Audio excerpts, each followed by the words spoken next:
ఏంది బావా తెల్లారితే ఎలక్షన్లు పెట్టుకొని నిమ్మలంగా కూర్చున్నావు? నిమ్మలంగా కాకుండా ఏం చేస్తామే?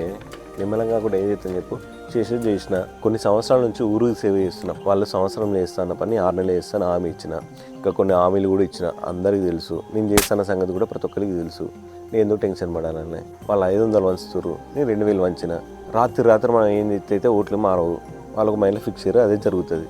దానికోసం మనం ఏం చేయలేము. అందుకే నిమ్మలంగా కూర్చున్నాం. ఏమెందుకు చేయరే? రాత్రి ఓట్లన్నీ మారుతాయి.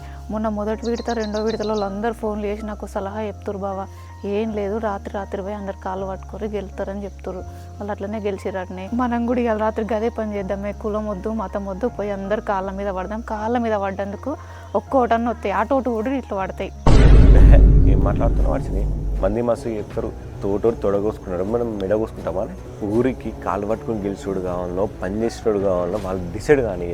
అదే ఇప్పుడు నేను కాలు పెట్టుకుని రేపు గెలిచింది అనుకో, రేపు ఒక సందర్భం వస్తే అవతలోడు అరే నువ్వు నా కాలు పట్టుకుని గెలిచినవరా నీకెందుకు రా అంతా అని అంటాడు. అప్పుడు నీ తలకేడ పెట్టుకోవాలి చెప్పు నువ్వు. అరే నువ్వు నా కాలు పట్టుకుని గెలిచినవరా నీకెందుకు రా అంతా అని అంటాడు. అప్పుడు నీ తలకేడ పెట్టుకోవాలి చెప్పు నువ్వు.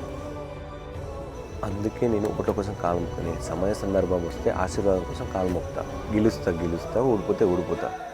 గెలిస్తేనేమో దర్జాగా గెలుస్తా, ఓడిపోయినా కూడా అదే దర్జాగా ఓడిపోతా. పైసా ఖర్చు ఏమున్నది? ఎన్నో సేవలు చేసిన, అందులోనే ఇది కూడా అందులోనే పోయిందని నేను అనుకుంటా. నేను బాధపడే రకం కాదే. అంతే తప్పించి నువ్వు ఏ టెన్షన్ తీసుకోవద్దు. గెలిపోవటం సహజం. గెలుస్తాం, ఓడితే ఓడుతాం. టెన్షన్ తీసుకోవద్దు దేనికైనా. అంతే అంటావా? సరే బావా.